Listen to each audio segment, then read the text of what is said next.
because again, there isn't a lot of what I'm telling you. There's a lot more other stuff in terms of, yay, you know, all the fluffy stuff, make a million, make it, you know, prop firms, whatever it is that, you know, that takes your fancy. There's a lot of that going on, but there's definitely not a lot of channels that will just consistently give you a lot of good information for free.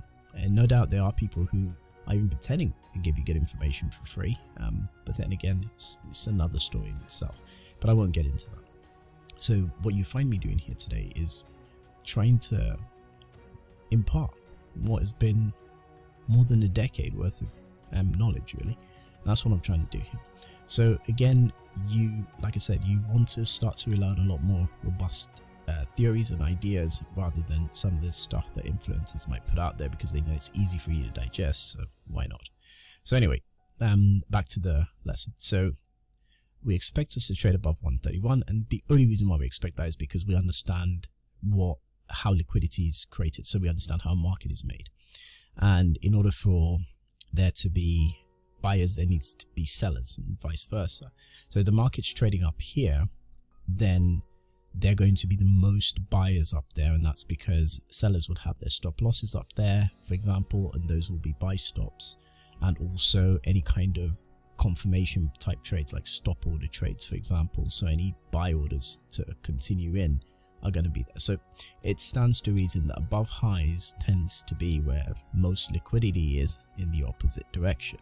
It's really bizarre, isn't it, when you think about it? Is that, well, the market's at the top here, why aren't there more sellers? Well, there you go. It's just how the business is. I mean, it's a tough explain, but why are so many people wanting to buy here? And I think a lot of it is down to the modern notions of risk control and the fact that we just don't have enough capital to keep holding on for dear life forever.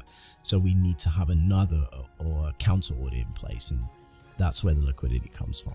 So some people have described this in the past in different ways, very conspiratorial in nature. So they might say things like, I've been stop hunted, but really smart traders have developed algorithms that are going to be able to do this activity. They're going to find where the liquidity is with a high degree of certainty. That's why we have high frequency trading firms who have a lot more complex systems. So with a high degree of certainty, they know where orders are. Plus, banks will sell their order flow. So there are a lot of reasons why people are going to know where the orders are, right? So it's not like I always say, it's you know, if you're new to this, or you know, you've walked into the freaking belly of the beast, you've walked into the circus, literally.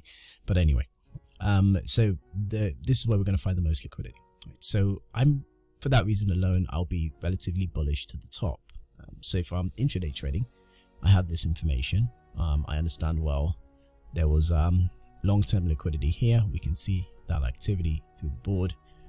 Some of this stuff I talk about on the course, but we also, let's widen this up a little bit. We can see there was liquidity down here, and then we rose. So we can see how the market's been playing so far. So where we are now is we've traded low, taken out liquidity here, not quite here. So the market's not very anxious to go down and find stops at 118.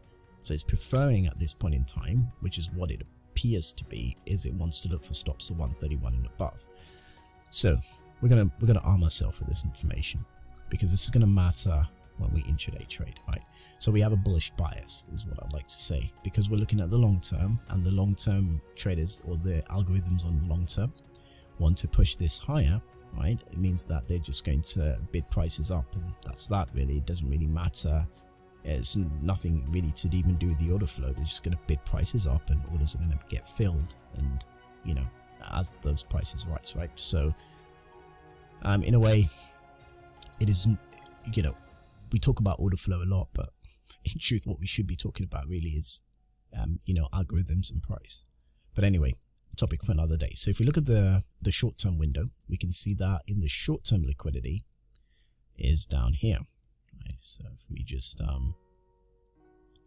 put that there, so we can see we traded down and we pushed under it slightly. We did it once, we did it twice, and then we rebounded. So you kind of have to keep your eye open for these kind of moves. So 126.19 would have been a good level to get long, with expectation that the next reasonable place for liquidity is going to be up here. So just above 127.60. As you can see, we got lower highs the whole way, and it's all liquidity, guys. forget about even what's happening here. This is just where sellers got involved, right? And the market, for some reason or the other, decided it was time to spool lower, right? Or to head lower.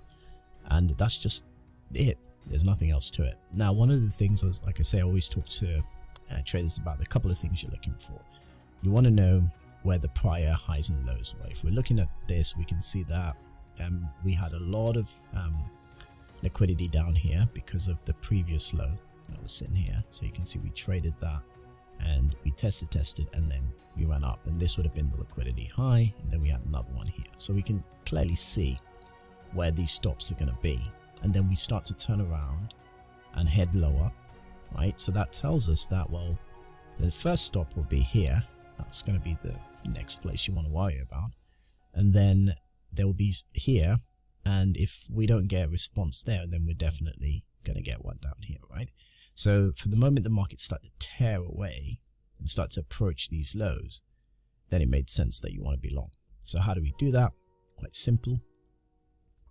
On that green candle right here, so where we popped in and we traded up, that's where we want to get involved, right?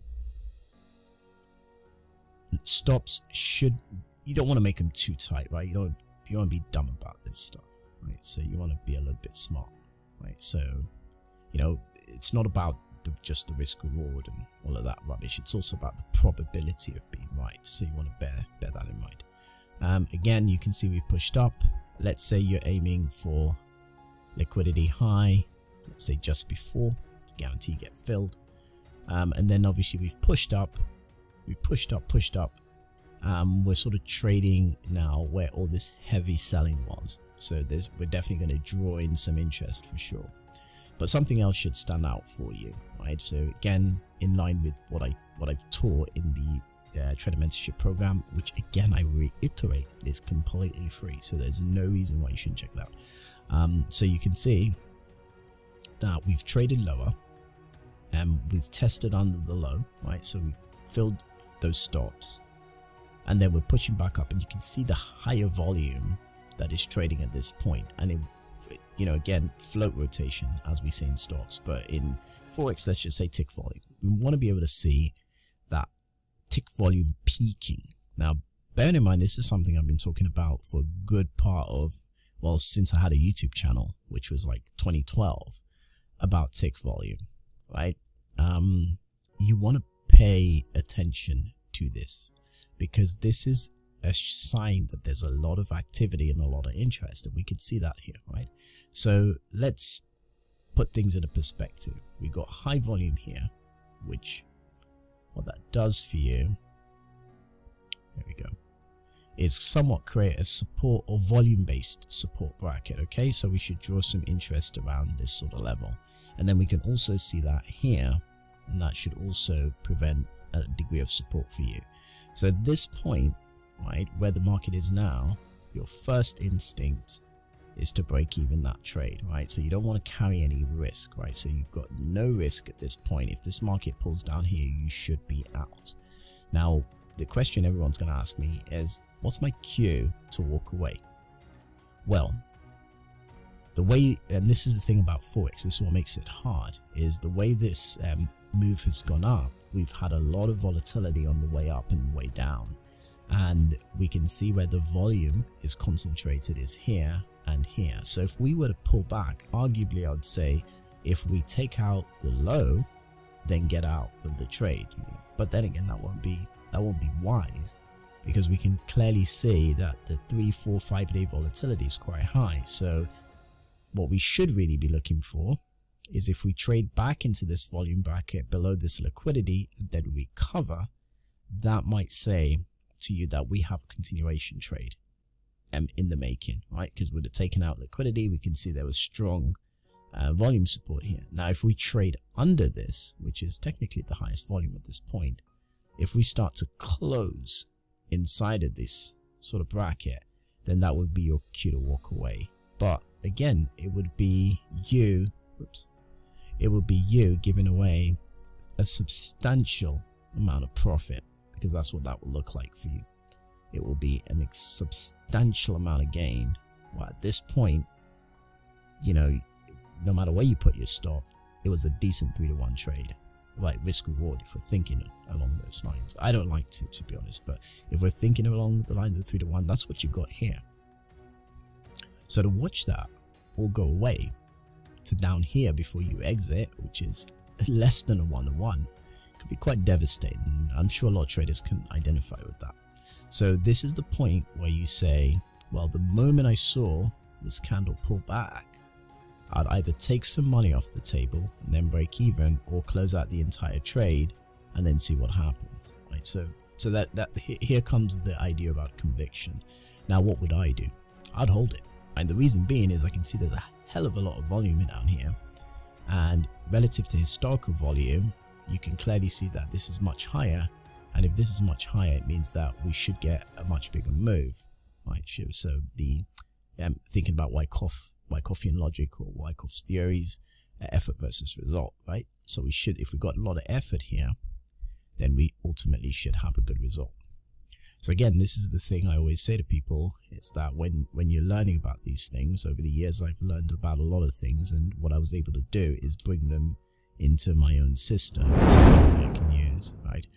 Now, a lot of people don't do that. They want to learn these methods and stick to them, considering they were sort of brought about in the 19th century. For some of them, like Wyckoff is, the late 1800s to the early 1900s. So it's a very old system. Same for some candlestick stuff and all of that. They're very old. They're not really built in a way for modern markets. The only reason why they continue to sort of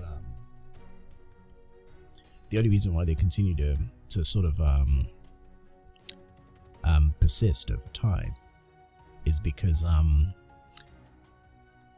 the markets are rather similar in terms of behavior regardless of time frame. By that I mean you are going to get periods where you're going to find a market that is generally behaving like it would do in the 1900s, like times when we have the big crashes, for example, or when we see traders